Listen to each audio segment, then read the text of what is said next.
Weekly quickly के इस third episode में आपका लैडर भाई आपका फिर से वेलकम करता है, जिसमें हम जानेंगे बॉलीवुड से लेकर साउथ तक की सारी शॉकिंग अपडेट्स एंड न्यूज। जैसे 2025 में प्रभास की एक ही महीने में दो फिल्में क्यों आ रही है, सेतुपति की महाराजा क्यों चाइना में दंगल से भी ज्यादा बड़ा कलेक्शन करने वाली, सिद्धार्थ की फिल्म जो पुष्पा से सीधा क्लैश करने जा रही है, सिद्धार्थ ऐसा क्यों कह रहे हैं कि पुष्पा वालों को उनकी फिल्म से डरना चाहिए, कॉकटेल के सीक्वल में अब सैफ के बजाय किस एक्टर को कास्ट किया जा रहा है, और राजीव हिरानी के अलावा विकी कौशल को किस बॉलीवुड के वेटरन डायरेक्टर ने अपनी फिल्म में जगह दी। सो भाई काफी सारे धांसू अपडेट्स हैं आपको बताने के लिए, तो वीडियो को करते हैं प्रारंभ। तो हाँ, तो सबसे पहली अपडेट आ रही है सीधा प्रभास फैंस के लिए, जहां 2025 के अप्रैल में प्रभास की दो फिल्में आ रही हैं। 10 अप्रैल 2005 को प्रभास की अब तक की मोस्ट एक्सपेरिमेंटल फिल्म यानी हॉरर के पैकेट में कॉमेडी का मसाला डालकर लाने वाली फिल्म राजा साहब आ रही है। तो दूसरी फिल्म है कनप्पा, जिसको भी अब मेकर्स ने अनाउंस कर दिया है कि वो फिल्म भी अप्रैल यानी कि 25 अप्रैल 2025 को आएगी। कई मेकर्स ऑडियंस को अप्रैल का फूल तो नहीं बना रहे? Good question. क्योंकि प्रभास जैसे इतने बड़े स्टार की दो फिल्में एक ही मंथ में लाना it's not a good deal. आपने 2023 में भी नोटिस किया होगा कि प्रभास की दो फिल्में आती हैं, एक अधिपुरुष तो दूसरी सालार। अधिपुरुष जून में आती है तो सालार दिसंबर में, और दोनों फिल्मों में 6 महीने का गैप होता है। क्योंकि इतने बड़े स्टार की फिल्म का मतलब होता है मार्केटिंग, प्रमोशन, हाइप क्रिएट करना एक्सेट्रा। लेकिन अनदर पर्सपेक्टिव इसकी कनप्पा में दरअसल प्रभास का सिर्फ कैमियो होगा। वेल, आप इस पर क्या सोचते हो कमेंट में बताओ, और प्रभास फैन हो तो कमेंट में डार्लिंग प्रभास इतना स्पैम करो कि दूसरों का कमेंट थक जाए। अगली अपडेट है पुष्पा 2 को लेकर, जिसके सामने झुकने के बजाय बागी सिद्धार्थ ने अपनी फिल्म मिस यू का अनाउंस कर दिया है। ये फिल्म 29 नवंबर को आ रही है और सीधा पुष्पा 2 से टकराने वाली। मीडिया ने जब यही बात सिद्धार्थ से पूछा तो सिद्धार्थ ने कहा कि अगर मेरी फिल्म अच्छी है तो उसे कोई पुष्पा थिएटर से नहीं उतार पाएगी। दूसरी फिल्म को मेरी फिल्म से डरना चाहिए, मुझे उनसे नहीं। मरना है क्या भोसड़ी के? मरना तेरे को डर नहीं लगता? अब पुष्पा आंटी के घर से एक और अपडेट निकल कर आ रही है फॉर द किसिक सॉन्ग। इस सॉन्ग ने जो भौकाल मचाया है कि 24 आवर्स में 27.1 मिलियन व्यूज लाकर ये song most viewed Telugu and south Indian song बन चुकी है। इवन इसने ऊ अंटवामा का भी रिकॉर्ड तोड़ दिया है, और किसिक गाने विशुल पोडू का भी रिकॉर्ड जल्द तोड़ने वाली। वैसे हिंदी ऑडियंस को यह गाना ठीक ठाक ही लगे, मतलब थप्पड़ मारूंगी साला थप्पड़ मारूंगी। बस ज्यादा गाऊंगा तो टी सीरीज वाले मेरी मौत का तमाशा देखने आ जाएंगे और कॉपीराइट क्लेम मारने लगेंगे।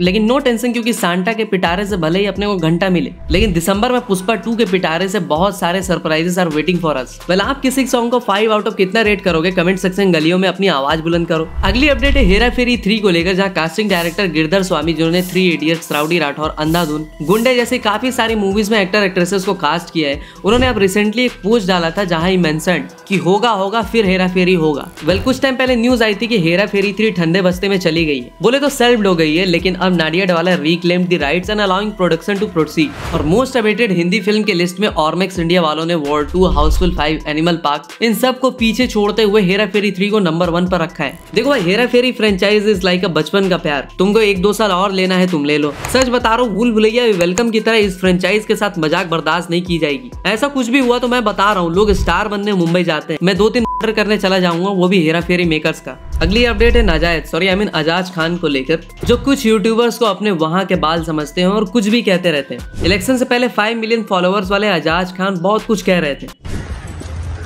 यही वो जगह है जिसके लिए आदमी सारी जद्दोजहद कर रहा है, ना भाग रहा है।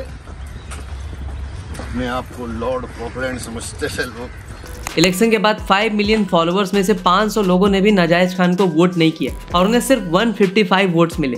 गजब बेइज्जती है। इसलिए एलवीस यादव ने फिर से उनका गंदा रोस्ट किया।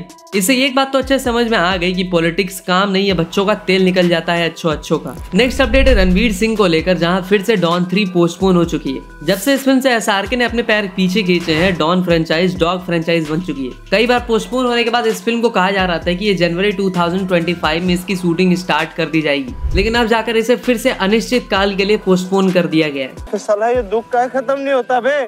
लेकिन इस बार ये पोस्टपोन हुई है फरहान अख्तर की वजह से, क्योंकि वो पहले अपनी फिल्म 120 बहादुर को कंप्लीट करना चाहते हैं, उसके बाद ही वो डॉन 3 पर काम करना चाहते हैं। सीधी बात है कि उनका भी इस फिल्म से उतना ज्यादा कुछ कन्विक्शन नहीं है। देखो, रणवीर सिंह को अभी चाहिए एक तगड़ी हिट फिल्म, अदरवाइज उनकी यही नहीं बाकी सारी फिल्में भी सेल्ड हो सकती हैं। रणवीर ने अपने आप को सिम्बा, पद्मावत, गली बॉय, बाजीराव मस्तानी जैसी काफी सारी फिल्मों से प्रूव किया है। So indeed he is a good actor, but time to time box office पर अपनी काबिलियत प्रूव करते रहनी पड़ती है, वरना पब्लिक किंग खान को भी बुढ़ा और बेकार समझने लगती है। अब बात करते हैं सेतुपति के महाराजा की। 2024 की one of the finest largest फिल्मों में से एक। इस फिल्म को अब चाइना में भी रिलीज करने का प्लान है, वो भी 40,000 स्क्रीन पर। और अभी से ऐसा बताया जा रहा है कि ये फिल्म चाइना में मिनिमम 700 करोड़ का कलेक्शन करके ही वापस लौटेगी। और वहाँ के ऑडियंस का रिएक्शन भी देखने लायक है।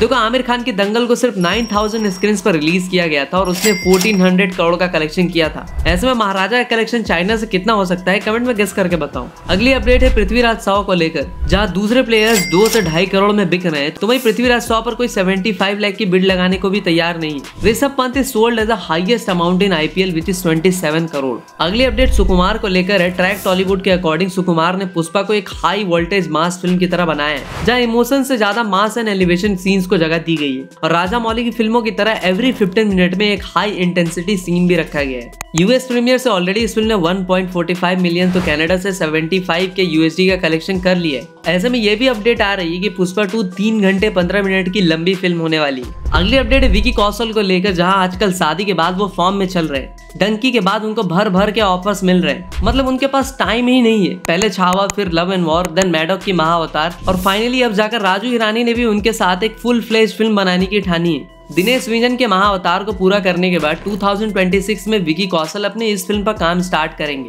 अब बात करेंगे नागा चैतन्य की, जहां उनकी और उनकी दूसरी बीवी यानी नोबिता की बहन सोबिता की वेडिंग के राइट्स 50 करोड़ में बिके हैं। अब भाई अमीर लोग हैं, कुछ भी कर सकते हैं, वरना हमारे यहाँ तो शादी की जो पेन ड्राइव बनती है वो सिर्फ दिवाली में ही दिखाई देती है, जब घर की सफाई हो रही है। वैसे नागा चैतन्य के लिए जो लोग कह रहे थे कि भाई ने फरारी छोड़कर मारुति अल्टो क्यों उठा ली, तो सालों नंगा करके मारेगा तुम सबको अपना नागा। नेक्स्ट अपडेट है राकेश ओम प्रकाश की कर्ण को लेकर, जहां वो पहले सूर्या को लेकर ये फिल्म बना रहे थे, लेकिन कंगवा के बाद प्रोड्यूसर्स डर गए और उन्होंने अपने हाथ पीछे खींच लिए। अब जाकर सूत्रों के हवाले से न्यूज आई है कि इस फिल्म में प्रभास को कास्ट किया जा सकता है। वैसे भी प्रभास ने ऑलरेडी कल्कि में कर्ण का इनकारनेशन वाला कैरेक्टर प्ले किया था, तो मजा तो जरूर आएगा जब प्रभास स्क्रीन पर आएंगे एज कर्ण।